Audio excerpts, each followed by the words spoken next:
ao 19.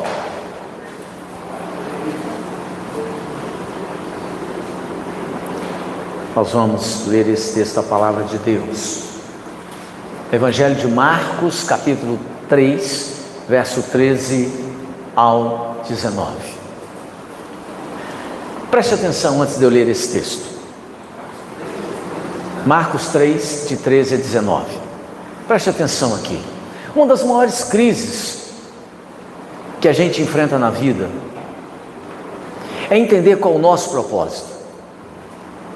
Eu me lembro, eu não sei se você viveu essa experiência, mas eu me lembro que uma das coisas que me incomodou demais foi quando eu fiz 14 anos, isso já se vão um bom tempo, né? E quando eu fiz 14 anos, eu entendi que eu ia ter que trabalhar para sustentar a minha vida um dia. Aquilo foi uma grande decepção, porque eu vivia na casa dos meus avós, sendo sustentado por eles, e eu não tinha entendido até então, que um dia eu teria que trabalhar e conquistar as coisas com as minhas próprias mãos. E eu descobri que o trabalho, ele dignifica as pessoas, e eu comecei a trabalhar um ano depois daquele momento, com 15 anos. Um outro momento que foi muito desafiador para mim, e tenho certeza que para a maioria de vocês, foi quando tivemos que tomar uma decisão: o que seremos na vida profissional? Porque quando a gente não sabe para o que foi que nós fomos chamados, quando a gente não sabe que habilidades nós recebemos da parte de Deus e que precisamos desenvolver, a nossa vida entra numa grande crise. Você sabe por que hoje existem milhares de pessoas no Brasil todo pulando carnaval, enchendo a cara, bebendo e praticamente andando numa devassidão terrível? Porque essas pessoas não entenderam o propósito para o qual foram chamadas. Elas foram criadas, chamadas, estabelecidas para serem adoradores do Senhor Jesus. Como eles não conseguem ter esse entendimento, como eles são cegados pelas trevas, então essas pessoas perdem a direção e fazem qualquer coisa. Tudo é válido. Nessa noite eu quero pensar um pouquinho com você. Para que foi que Jesus nos chamou? Você sabe para qual propósito o Senhor te chamou? Você sabe para qual propósito Cristo te chamou? Porque quando nós não sabemos o propósito que Deus tem para mim e para você, a gente fica desorientado, a gente não encontra sentido na nossa caminhada. Nessa noite eu quero ajudar você a entender para o que você foi chamado, qual o propósito do seu chamado em Cristo. Veja só, aqui em Marcos 3, de 13 a 19 diz assim: depois subiu Jesus ao monte e chamou os que ele mesmo quis, e vieram para junto dele. Então designou 12 para estarem com ele, e para os enviar a pregar, e a exercer a autoridade de expelir demônios. Eis os 12 que designou: Simão, a quem acrescentou o nome de Pedro, Tiago, filho de Zebedeu, e João, seu irmão, aos quais deu o nome de Boanerges, que quer dizer filhos do trovão. Aqui eu dou uma paradinha. Quando Jesus chamou João, o apóstolo João, e o seu irmão Tiago, Jesus falou assim: vocês dois são Boanerges, vocês dois são filhos do trovão. Você pode imaginar o temperamento desses dois homens? O que um trovão faz, irmão? Hein? Faz um barulho.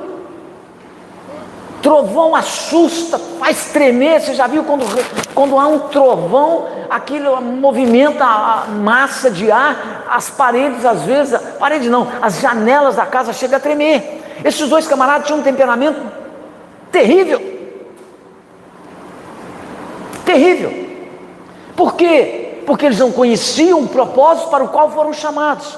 Mas vamos lá. Verso 18. André, Filipe, Bartolomeu, Mateus, Tomé, Tiago, filho de Alfeu, Tadeu, Simão, o Zelote e Judas Iscariotes, que foi quem o traiu. Amém. Vamos orar? Feche seus olhos. Repita essa oração comigo. Senhor Jesus, nesta noite eu te peço, Espírito Santo, fala com o meu coração. Nesta noite eu abro o meu interior, meu coração, para ouvir a tua voz, e eu não aceito nenhuma interferência do mal para roubar esta palavra do meu coração. Em nome de Jesus é que eu oro. Amém. Preste atenção, meus amados. Muitas vezes nós falhamos, nós erramos, porque não sabemos exatamente o que fazer.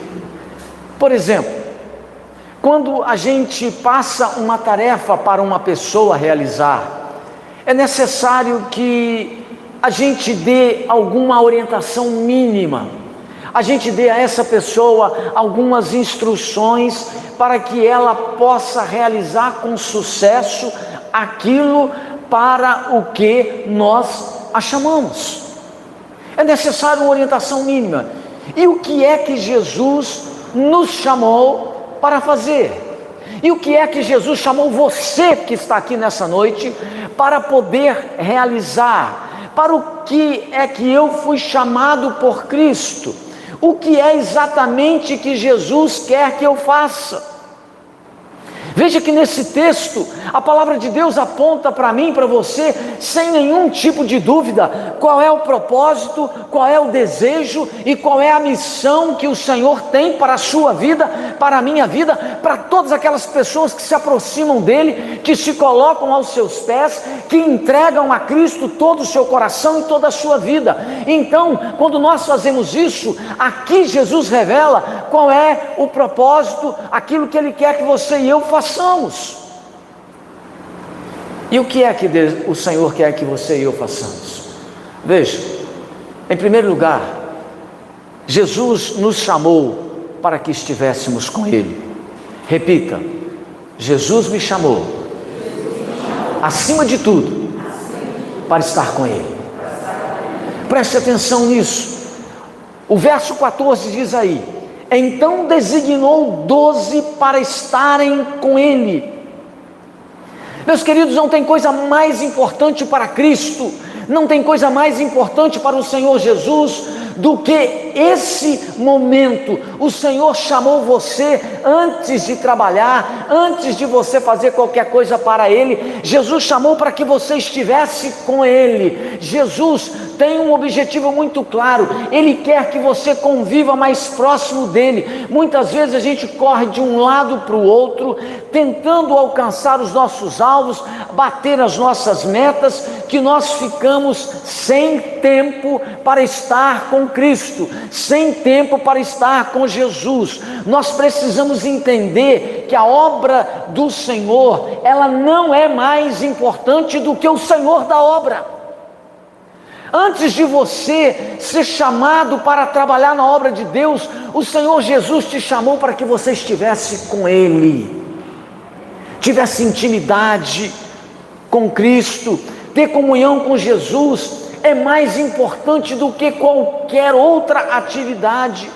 Antes de falar do Evangelho aos perdidos, você e eu precisamos nos assentar aos pés do Senhor Jesus para ouvir a sua palavra, para receber a sua instrução. Nós precisamos aprender dele, imitá-lo, beber do seu espírito, andar em seus passos. Como o apóstolo João, nós precisamos dizer: nós proclamamos o que temos visto e ouvido. Mas Jesus então nos chamou para estar com Ele antes de qualquer outra coisa. Mas porque muitos de nós não entendemos isso, o tempo que passamos com Cristo tem sido o menor. Nós trabalhando sistematicamente, ficamos à disposição do nosso trabalho em média 10 a 12 horas. Se você considerar o tempo que você se desloca da sua casa ao trabalho, o seu tempo de almoço e o seu tempo de trabalho, que é 8 horas, nós ficamos em média de 10 a 12 horas à disposição do nosso trabalho. Mas não conseguimos ficar meia hora com Cristo todos os dias, lendo a sua palavra, orando, estando com Ele. A coisa mais preciosa aos olhos de Deus, aquilo para o que você foi chamado, é para estar com Cristo, passar mais tempo com Jesus. Jesus não chama os apóstolos aqui para ocupar um cargo ou para tomarem parte numa instituição.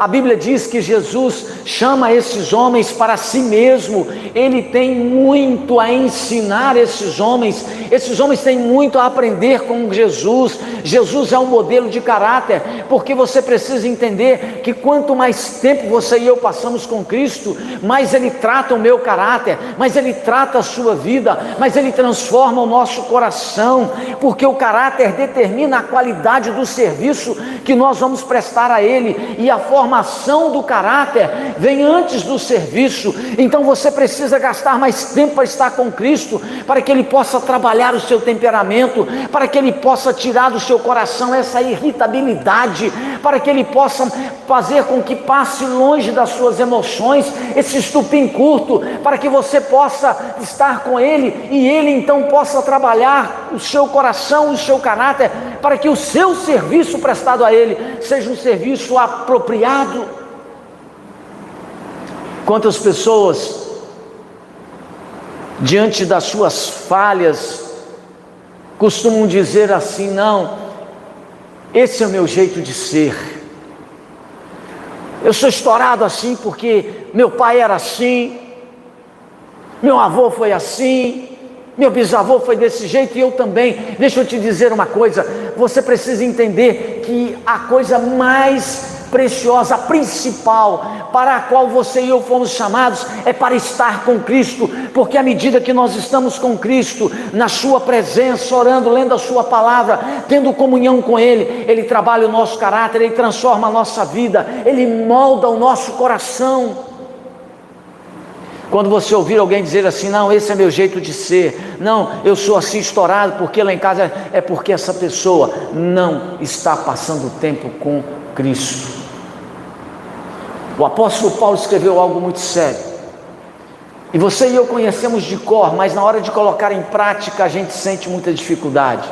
Ele diz assim: se alguém está em Cristo, é nova criatura, as coisas velhas já passaram, eis que tudo se fez novo. Mas o que me chama a atenção é que muita gente anda carregando o velho homem, anda carregando os velhos hábitos, anda carregando os velhos costumes, anda carregando o velho temperamento, anda carregando o velho estupim curto, mas não larga essas coisas. Por quê? Porque não tem entendido que Jesus te chamou primeiro para estar com Ele.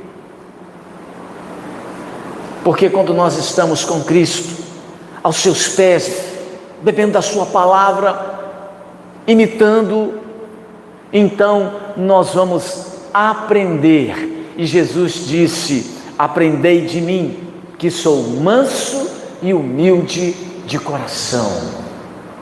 Amados, Jesus nos chamou, foi para estar com Ele, e depois de estar com Ele, aí sim Ele nos fará produzir muitos frutos. Mas muitos de nós não temos mais tempo para gastar com o Senhor, porque estamos correndo atrás dos nossos interesses, ou porque estamos muito ocupados fazendo a obra de Deus. Eu conheço muita gente que não tem tempo de ler a Bíblia, que não tem tempo de orar, que não tem tempo mais para gastar um tempo de devocional com Deus, porque está trabalhando na obra. Mas isso é um absurdo, isso é uma incoerência.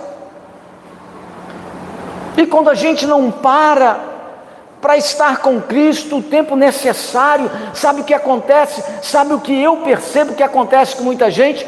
Quando muitos de nós não queremos parar para estar com Cristo, para gastar tempo com Ele, aí o Senhor nos senta numa cama de hospital, ou nos deixa passar por alguns problemas, para poder conseguir falar com a gente.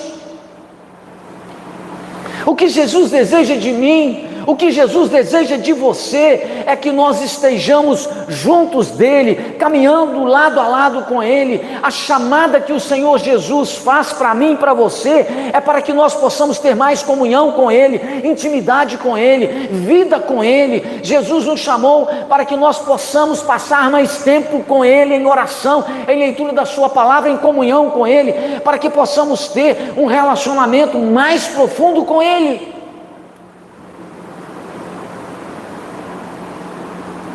Quantas pessoas trabalham tanto na vida secular, e às vezes até trabalham tanto na igreja, que já não tem mais tempo para passar com Cristo.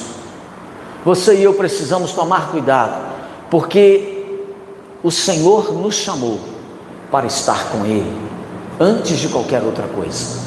Diga para quem está do seu lado: Jesus te chamou para estar com Ele.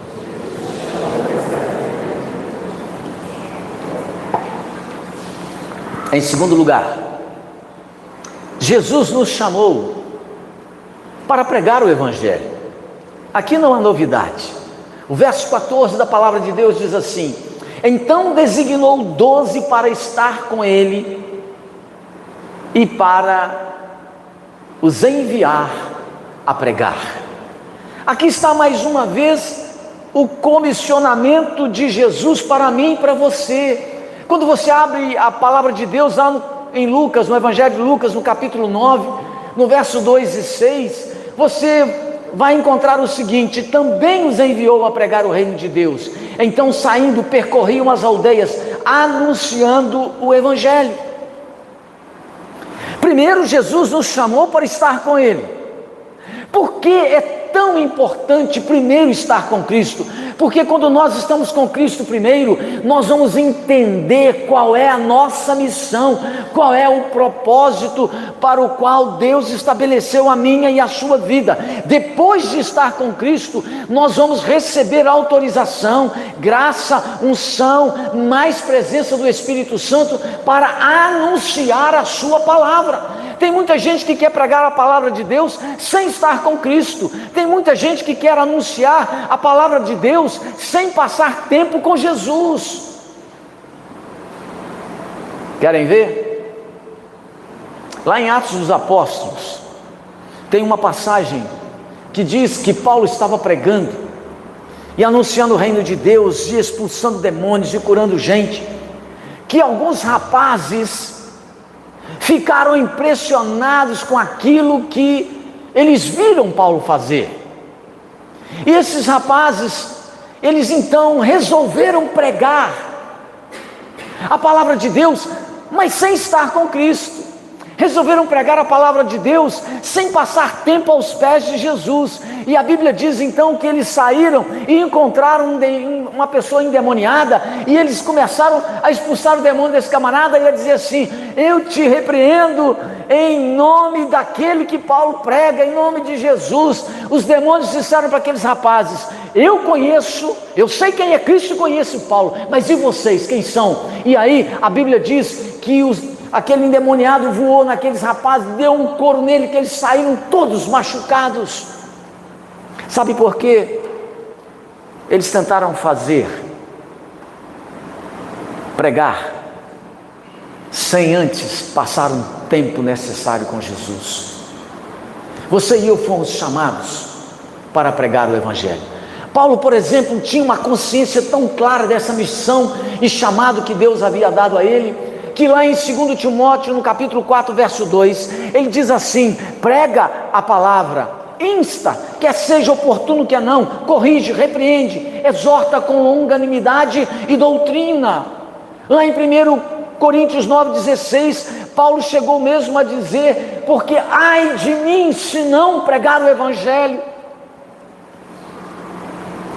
Paulo diz assim: ai de mim se não pregar o Evangelho. Mas por que ele diz, ai de mim? Porque ele sabe que um dia ele será chamado, assim como você e eu seremos chamados à presença de Deus, e o Senhor vai querer saber o que nós fizemos com esse comissionamento que ele deu a mim e a você, com essa ordem que ele deu a mim e a você, de ir e fazer discípulos.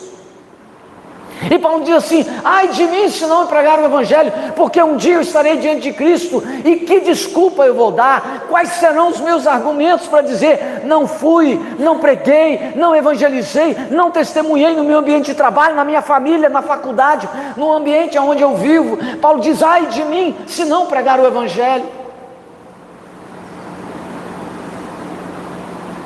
Primeiro, Jesus te chamou para estar com Ele, bem pertinho dele, para escutar a sua palavra e ser alimentado por ela, para que você possa ter vida e vida em abundância. Segundo, Jesus te comissionou a pregar o Evangelho. E a minha pergunta é, você tem pregado o Evangelho? Quantas pessoas você ganhou para Jesus no ano passado?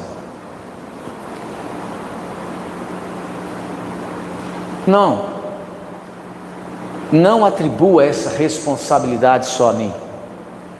Jesus comissionou todos os seus discípulos. Quantas pessoas no ano passado você consolidou para Cristo? Preste atenção, Jesus nos chamou para pregar o Evangelho. Não há desculpa para você. Não há desculpa para mim, não há desculpa para nenhum de nós quando nós não anunciamos o Evangelho. Deixa eu te dizer um negócio, uma experiência pessoal, e eu vou partir para o meu último ponto. Eu me lembro que quando eu saí de Muriaé, aos 18 anos de idade, fui para Juiz de Fora, eu cheguei na igreja metodista do bairro de São Mateus, em Juiz de Fora. Uma grande igreja, 700 pessoas, uma mocidade espetacular, me lembro disso até hoje. Aquela igreja lotada de gente, vibrante, maravilhosa, que ficou e continua no meu coração. Aqueles irmãos pararam,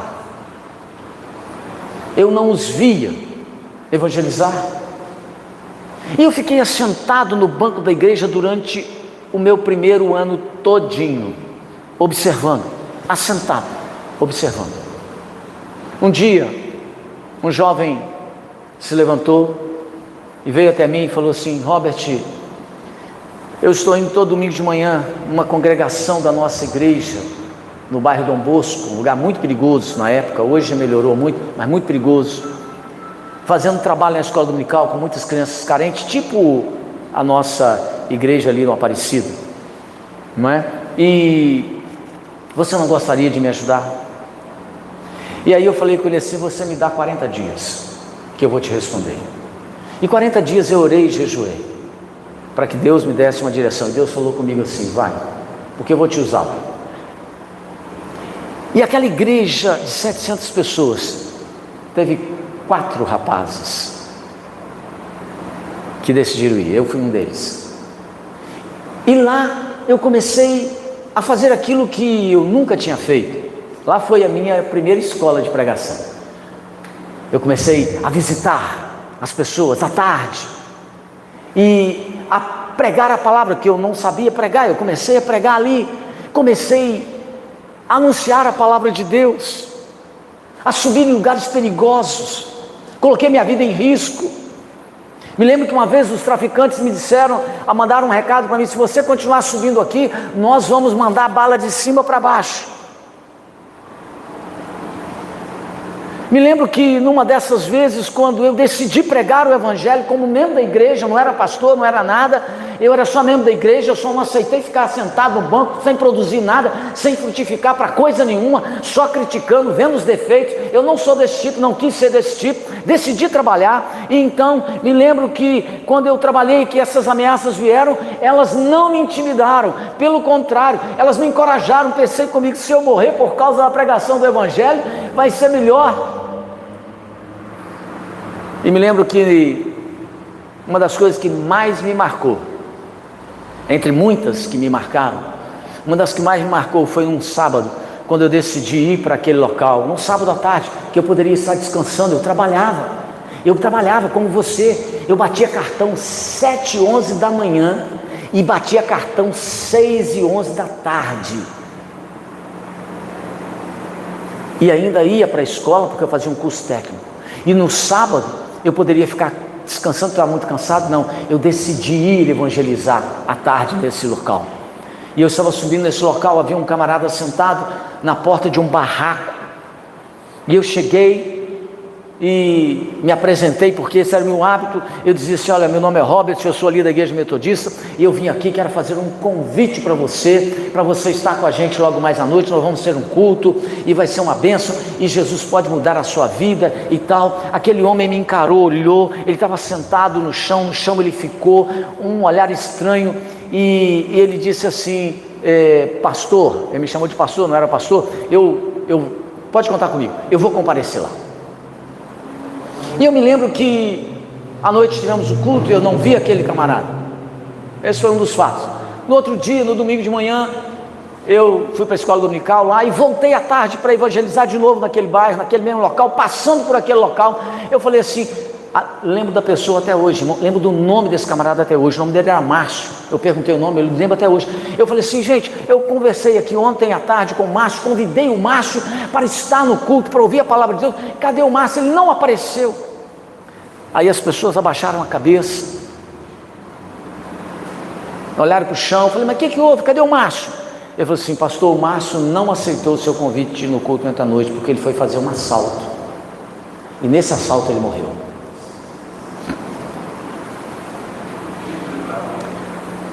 Preste atenção, você e eu temos que pregar o evangelho. Ai de mim, diz o apóstolo Paulo, se não pregar o evangelho. Você e eu fomos chamados para estar com Cristo, e depois de estar com Jesus, nós temos que pregar o evangelho. A minha pergunta é, queridos, o que é que você tem feito com a mensagem que Cristo colocou no seu coração e nas suas mãos? Nada. Fazemos praticamente nada, irmãos. Porque quem gera discípulos, quem gera ovelha é ovelha. E o Senhor nos chamou para estar com Ele. E à medida que eu estou com Cristo, uma das coisas que a palavra de Deus revela é o seguinte: Deus é amor. E à medida que eu estou com Cristo, Ele enche meu coração de amor pelas almas, Ele enche meu coração de amor pelas vidas, Ele enche meu coração de interesse pelas pessoas perdidas. Eu não fico mais concentrado só em mim, em minha casa, em meus interesses, em meus planos, em meus projetos. Não, à medida que eu estou com Cristo, Ele enche meu coração de amor, Ele enche a minha alma de interesse pelas pessoas que estão sofrendo, humilhadas pelo diabo, escravizadas pelos vícios, perdidas nos carnavais da vida. À medida que eu estou com Cristo, Ele enche meu coração de amor. A razão de pouca gente se converter nesse local é porque nós estamos sem amor, sem Cristo. Temos uma religião, temos um hábito de vir ao culto, temos o hábito de estar aqui, cantar e bater palma e levantar as mãos, mas onde estão as almas? Onde estão as vidas? Você foi chamado para estar com Cristo, eu fui chamado para estar com Cristo, e esse estar com Jesus, quando eu estou diante dele, Ele enche meu coração de amor, de paixão, e aí eu me lanço a pregar o evangelho, eu me lanço no reino de Deus.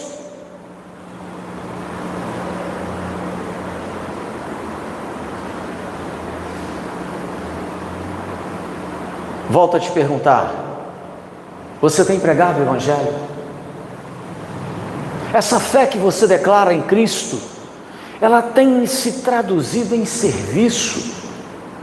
Ou você está aqui dentro, estou apontando para os erros, ou nem precisa apontar, mas no seu coração você vê e fala, está errado aqui, tem que melhorar. Isso é coisa de gente que está tendo tempo demais desocupada. Me lembro que nessa mesma época, isso não é bonito de contar, irmãos, vai ficar gravado, né? Isso não é bonito de contar, mas me lembro que nessa mesma época que eu me lancei, escute isso, eu conto como experiência para você, que eu me lancei a pregar, a fazer alguma coisa. Aquela igreja linda de 700 pessoas, tinha 4 rapazes que decidiu fazer a diferença. Um dia eu estava nesse local e eu vi uma moça com uma crise muito grande, muito grande. Eu jovem, eu tinha 19 anos, me assentei com ela num cantinho da igreja, falei assim, minha filha, o que está acontecendo com você? Escute isso, vai te servir como experiência. O que está acontecendo contigo? E ela não queria falar, travada. Eu falei assim, se você não quer a minha ajuda, então vamos fazer o seguinte, vamos marcar um horário com o nosso pastor, para ele te atender, para ele poder te ajudar. Ah, para que eu falei isso, irmãos? Quando eu falei isso, essa menina disse assim, eu não quero o conselho desse pastor, porque ele está de caso com a minha mãe. O meu pastor, de caso com a mãe dela. Você acha que eu vou sair dessa igreja? Povo fingido, bando de hipócritas. Ela falou isso, eu ouvi, fui até uma liderança da minha igreja, um senhor maduro, chamei ele e falei, senhor Antônio Isaías, aqui de Carangola, senhor Antônio Isaías, ele era lá da nossa igreja, essa moça disse isso e isso, o senhor é da liderança, o senhor é um homem maduro, está aqui para o senhor resolver. Sabe o que eu fiz? Me lancei mais ainda a trabalhar e a servir. Levantaram uma comissão para investigar o meu pastor, e a comissão provou que não era verdade. Ele não estava de caso com a mãe dela, ele estava de caso com 3 mulheres, a mãe dela e mais 2. O pastor foi até o meu ambiente de trabalho, profissional. 6h11 da tarde ele chegou lá. Estou saindo do meu trabalho. Falou, Robert, vem cá, eu quero conversar com você. Robert, eu estou sabendo que você anda falando mal de mim. Eu falei para ele, meu pastor, eu não ando falando mal do senhor. Eu fui aconselhar uma jovem, ela disse que o senhor estava de caso com a mãe dela. Eu quero dizer para o senhor o seguinte, o senhor tem o meu amor, o meu respeito, o meu apoio, até que se prove o contrário.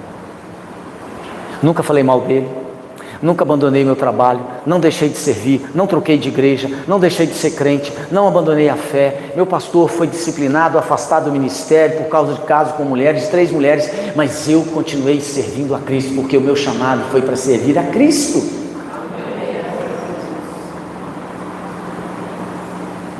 Quantos de vocês param de fazer as coisas na igreja porque o irmão me olhou, falou, disse, não me tratou, tomar banho?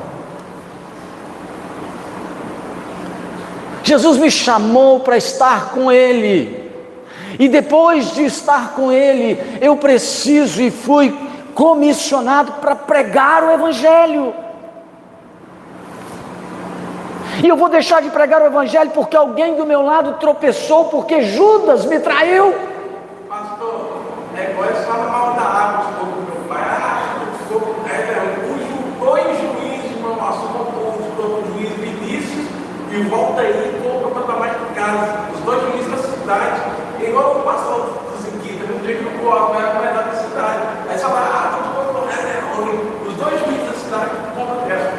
Está certo, Fabrício, está certo. Preste atenção, não é porque alguém tropeçou do meu lado, fez lambança do meu lado, que eu vou deixar de pregar o Evangelho, de andar com Cristo. Você está entendendo? Você foi chamado para estar com Cristo, e quando você e eu estamos com Cristo, Ele enche o nosso coração de amor, Ele enche o nosso coração de paixão. Depois, nós então de estarmos com Cristo, Deus nos comissionou para pregar o Evangelho. Amém, irmãos? E por último, para terminar, na verdade eu falei que eu ia pregar há pouco tempo, mas já vai muito tempo, vamos lá. Em terceiro e último lugar, Jesus nos chamou, olha isso, para exercermos autoridade espiritual. Repita comigo: eu recebi. Não, você não recebeu desse jeito não, você está muito tímido. Eu recebi autoridade espiritual dada por Cristo. Agora preste atenção no que eu vou te dizer. O verso 15 do texto bíblico diz aí o seguinte: Jesus os chamou para estar com Ele, comissionou esses homens a pregar o Evangelho, e além disso, Jesus chamou esses homens para exercer autoridade espiritual, porque no verso 15 ele diz assim: e a exercer a autoridade de expelir demônios.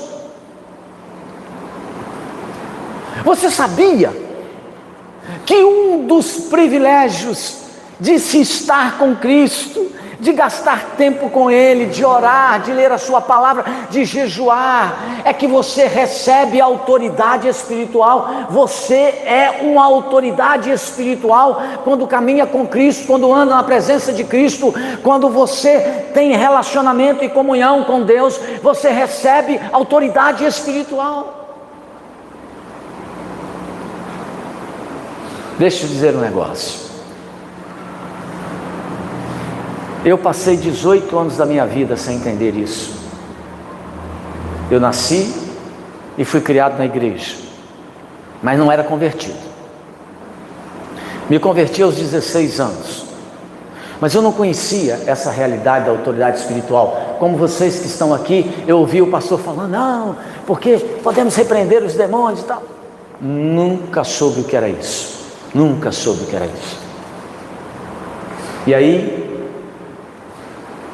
eu me mudei de Muriaé para Juiz de Fora, fiquei um ano sentado no banco da igreja, sem fazer nada. E aí depois que eu fui chamado por um colega, um jovem da minha igreja, para poder ajudá-lo nesse trabalho lá em cima, nesse bairro perigoso, eu fui. E aí decidimos fazer o seguinte: decidimos formar uma equipe de 5 pessoas, 5 jovens. Decidimos evangelizar, como eu disse a você, durante a tarde. Era eu e mais 4.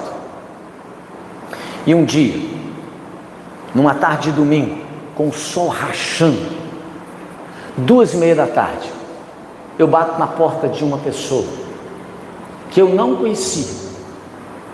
Janela aberta, porta fechada, tudo escuro lá dentro. Cheguei na varanda, bati palma, e sabe como é que é? A gente é da roça, né, Dantiele? Ô Dona Maria, ô Dona Geralda, ô de casa.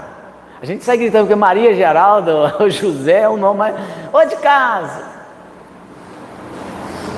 Na janela, eu sou alto, eu vi que estava tudo escuro.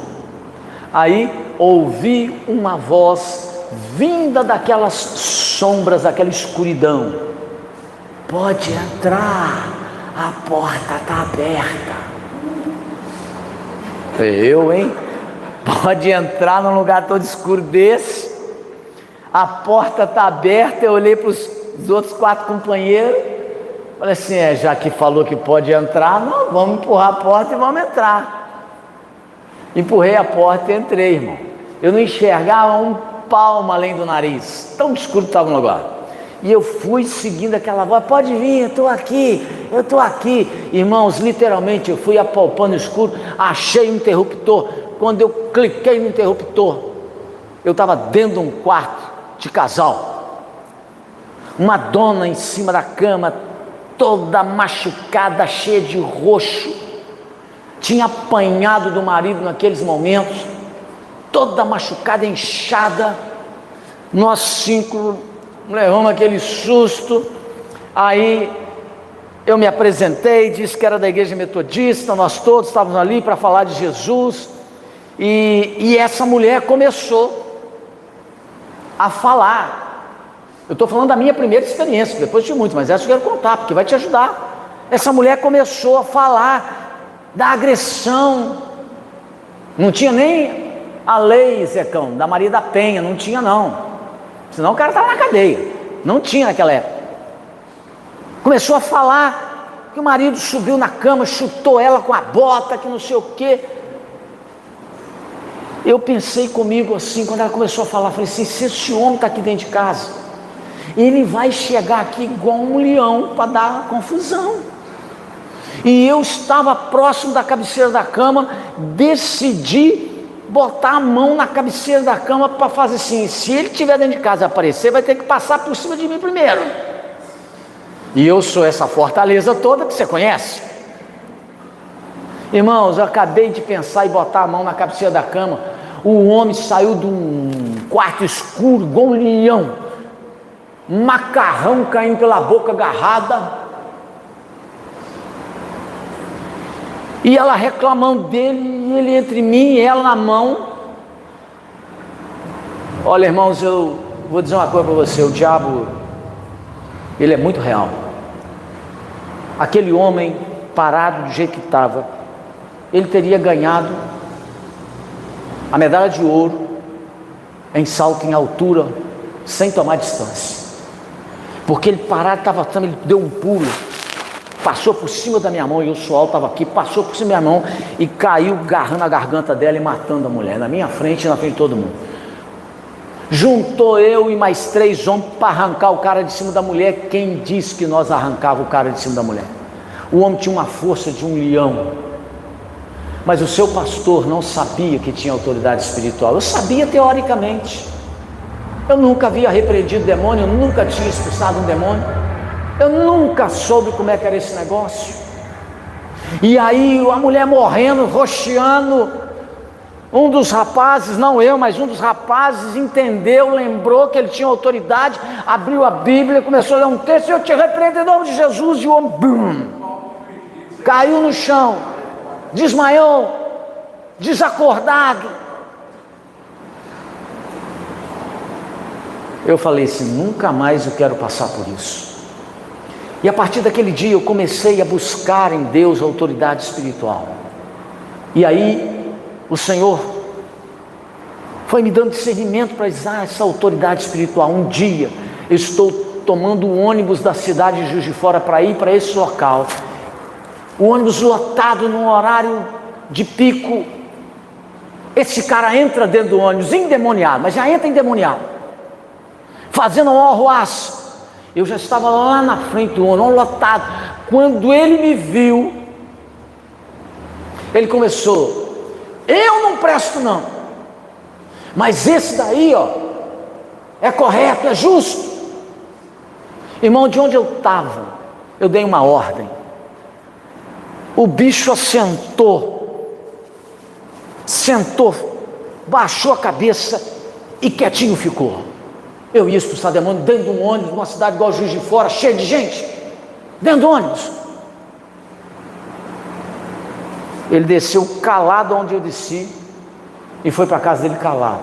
Eu aprendi que quando você e eu somos chamados a estar com Cristo, Ele enche o nosso coração de amor, Ele nos envia a pregar o Evangelho, mas Ele nos enche de autoridade espiritual. Você tem autoridade espiritual para fazer a diferença onde você está. Jesus sabia que seus discípulos iriam precisar de poder e autoridade para realizarem a missão de pregar o Evangelho, porque os problemas que você e eu enfrentamos, seja na igreja ou seja na nossa casa mesmo, esses problemas, eles só têm uma origem.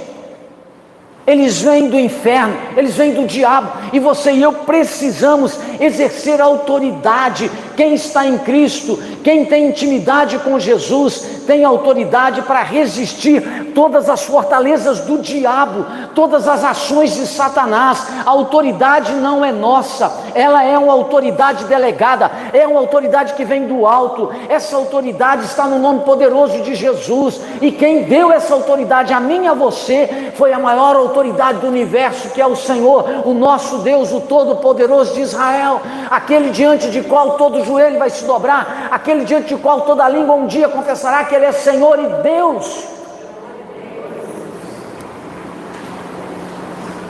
O que precisamos fazer, irmãos, é usar essa autoridade para que os principados e potestades e dominadores deste mundo tenebroso sejam repreendidos, porque muitos de nós somos perturbados, muitos de nós somos afligidos por causa desses espíritos demoníacos. E você acha muitas vezes que o seu problema de saúde, ou que o seu problema ou a sua luta familiar, ela é de origem puramente humana. Não, isso aqui, enfermidade todo mundo tem. Deixa eu te dizer uma coisa, depois que eu descobri essa autoridade, qualquer enfermidade que aparece em mim, na minha casa, eu não vou atrás do médico primeiro não. Primeiro eu pego o óleo ungido, eu unjo e mando sair. Eu sei que todos nós um dia vamos adoecer. A gente adoece de vez em quando. Nem toda doença é do diabo. A nossa condição humana carnal, eu sei que um dia vamos adoecer e vamos morrer se Jesus não voltar até lá. Mas existem muitas enfermidades que são do diabo, e nós temos que exercer autoridade para expulsá-la. Eu me lembro que uma das vezes eu estava em Juiz de Fora, voltei a Juiz de Fora, estava passando um tempo lá para pregar a palavra de Deus, fui chamado, me lembro disso, fui chamado a ir à casa de um grande empresário na cidade de Juiz de Fora, porque o cidadão estava morrendo com a enfermidade e ninguém sabia o que era. Os médicos haviam virado ele, haviam feito exame de tudo quanto é jeito e nada de encontrar o problema daquele camarada. E eu me lembro que quando cheguei na casa dele, me apresentaram, eu disse quem eu era. Naquela ocasião eu já estava no ministério, já estava no seminário, e então quando ele me disse, olha, já fiz isso, já fiz aquilo, já fiz tudo, ninguém descobre o que eu tenho. Eu falei com ele assim, hoje eles vão descobrir que você tem, porque eu vou orar aqui hoje, escute isso, isso vai te ajudar. Pessoal que está na medicina aí, ó, você sabe que nem tudo, quem é crente sabe que nem tudo é problema médico, você pode, eu mandei o cara fechar o olho e falei assim, comecei a orar com ele, e na minha oração, eu proibi o diabo de alterar o exame dele. Tem gente que não acredita nisso. Eu proibi, eu exerci a autoridade que Cristo me deu, eu proibi o diabo em nome de Jesus de autorizar o exame dele, e mudar os exames dele. Eu falei assim, agora você vai fazer o seu exame tudo de novo, e você vai encontrar o problema, porque ele estava doente, então tinha um problema. Irmãos, até hoje eu fico assustado com aquilo. Como que os médicos não descobriram o negócio daquele? Aí ele foi fazer os exames. Você sabe o que ele tinha?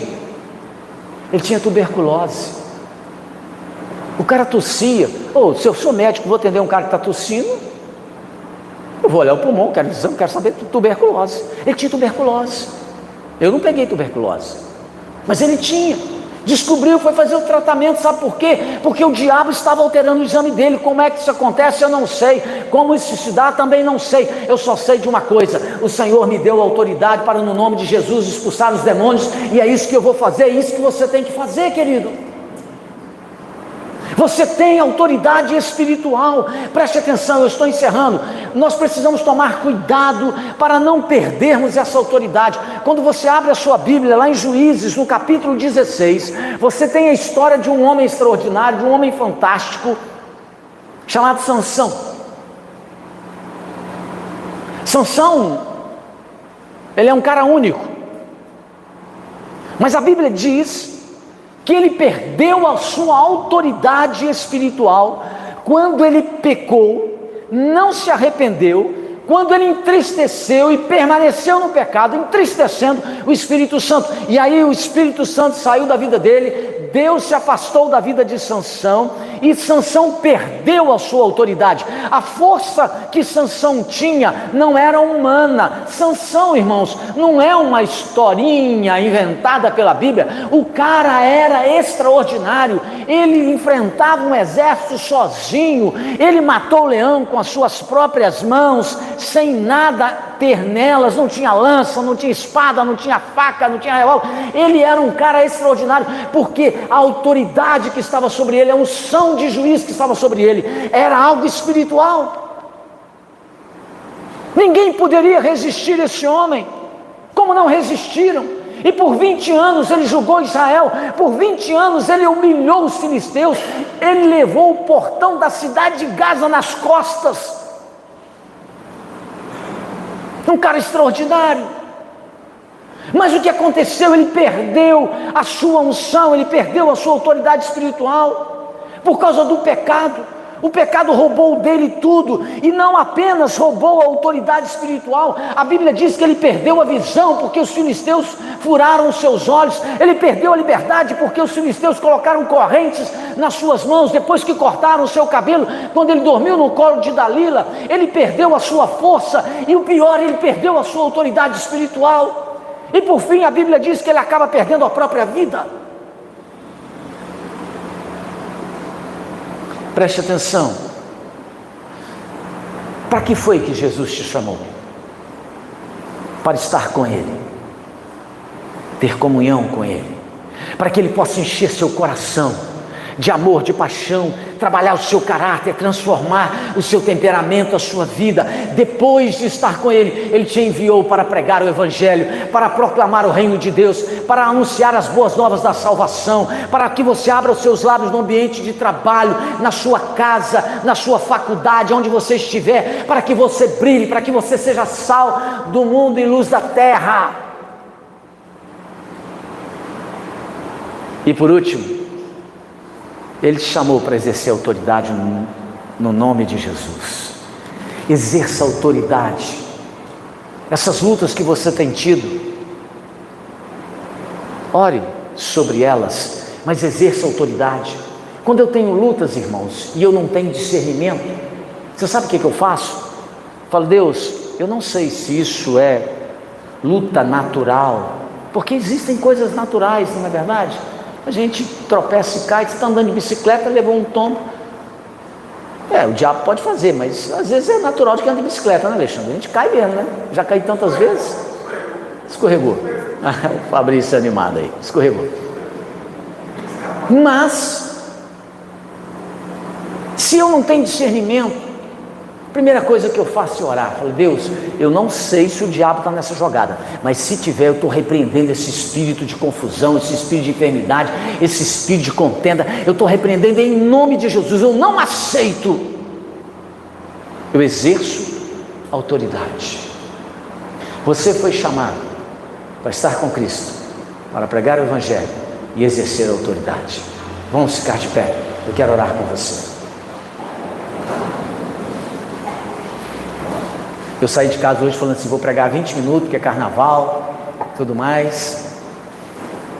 Mas acabei pregando aqui 50 minutos. Jesus amado. Espero que você aproveite um pouco dessa palavra.